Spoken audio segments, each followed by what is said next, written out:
less than a quarter of every stream in the US these days is from a current release. So Less that's a than a big one for quarter? me.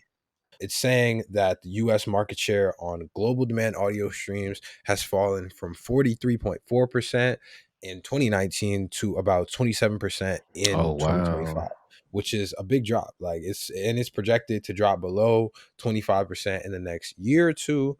US audio streams did grow by 4.6% in half one, now that I know, of 2025. Streams outside the US jumped by a larger majority of 12.6%.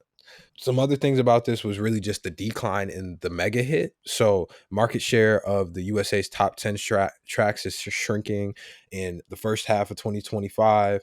The top 10 tracks accounted for only 0.52%, not even a whole percent of US audio streams, down 1.6% from a few years ago. The biggest track of this year was Luther with Kendrick and SZA as far as streams go, and it had fewer streams than the biggest hits of the previous years, those years being 2023, 2020, 2019, and 2018. And I think it's really just showing that a lot of the older music that we were listening to had a lot more staying power. It had a lot more like replay value. And we're gonna get into the Clips album later, but that's why I like the Clips album so much, because I feel like it's something that I will be able to and want to go back to. Versus if you look at something like Jack Boys, I'm not listening to that again. Reports suggest that music companies focus solely on creating here today, gone tomorrow hits for the US charts may need to reconsider this long term strategy as the market is shifting towards a global landscape and a catalog based landscape. What do you think about this? I want to know what you think about this. I think that knowing what we know, the writing was on the wall. Me and you already knew this was already going to happen. I read an article last year talking about this term called localization, I think it was Hmm. called, where essentially like people in Italy want to hear Italian music. People in West Africa want to hear West African music, whereas before, and my whole, I guess, hypothesis was that we were so far ahead for so long because we just owned media. You know what I'm saying? We Right. made all the movies, we made all the TV shows. We had the distribution to get music out. We weren't the only ones making music. That I think that's Yeah. something that people forget. We weren't the only ones that made music. We were just the only ones that were able to put it out to people everywhere. And now that's not really a thing. Now people have phones, now people have YouTube, they have streaming services.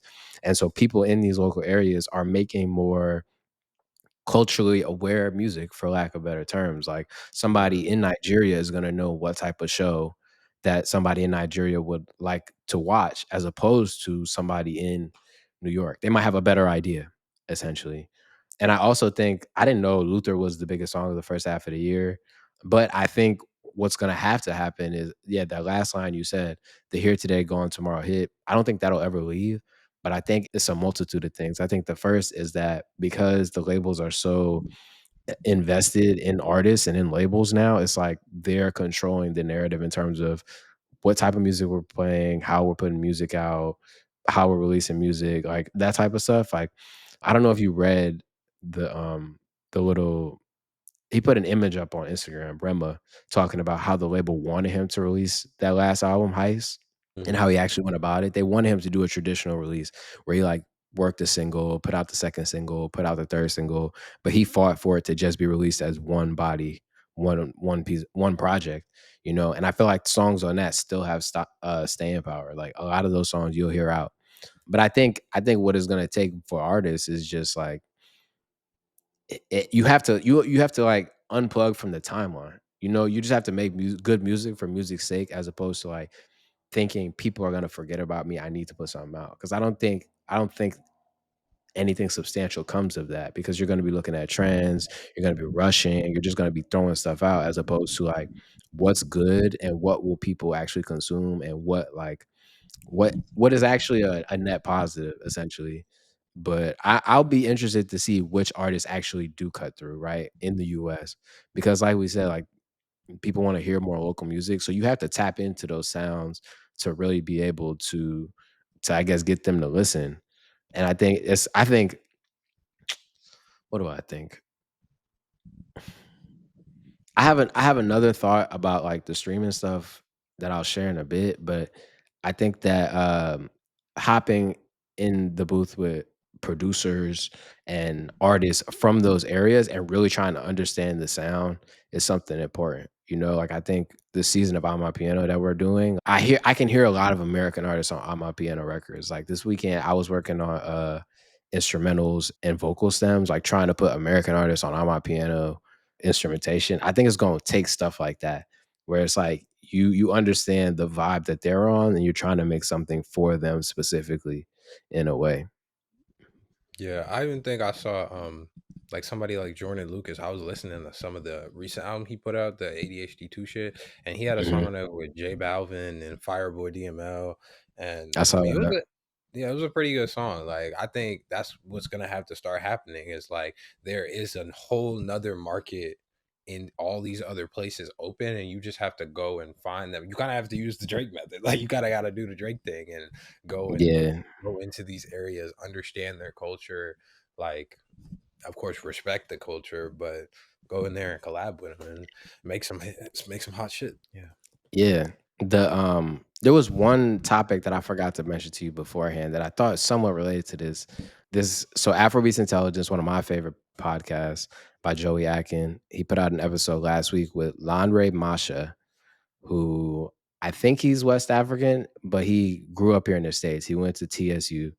He is the head of West African music at Orchard, which is the distribution arm of Sony. That's Orchard is where Bad Bunny is signed. Like Orchard is fairly big. And so he got into breaking down like the Afrobeats landscape. And one thing, the stat that I pulled away from that I thought was so interesting was that one stream in America is worth 9 streams in Nigeria. Oh shit. So to get one person to listen to your music here is equivalent to having 9 people listen to it in West Africa, which I feel like presents I think it presents an interesting, like, conundrum for global artists because, like, if you're an American artist, you have less of an incentive to go deep into these other global markets, right? Like, to go deep into West Africa, it's like you have to penetrate, like, greatly to get some significant, revenue from that region as Yeah. opposed to a Nigerian artist getting one person to listen to music in America, right? So it almost de-incentivizes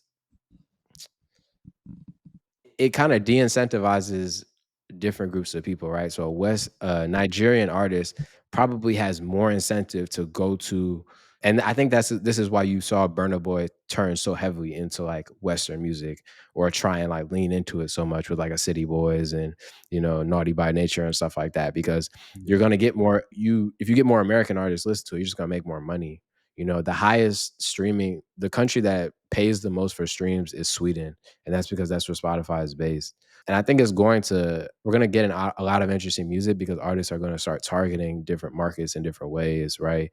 And I think that gives us an an edge on a lot of other not podcasts, but like media platforms. Because Mhm. if we can shine light on these markets that have less streaming power, then they look to us as like, I don't wanna use kingmaker, but a tastemaker, like a curator. You know what I'm saying? Like, Yeah. if we can get Americans to get interested in their stuff, then that makes us interesting to them, and I think that's the goal. But I thought that was a really good interview. It's on, OK Africa's YouTube page. Just search Lanre Masha, Afrobeats Intelligence, but that stat was crazy to me. That is crazy. Yeah, I think so. So you were saying that one stream in America equals 9 streams in West Africa. That Yeah. was the dang. I kind of want to know how that works. Like, is that just like how much money you're getting from it, or is that like how just literally how many streams it is?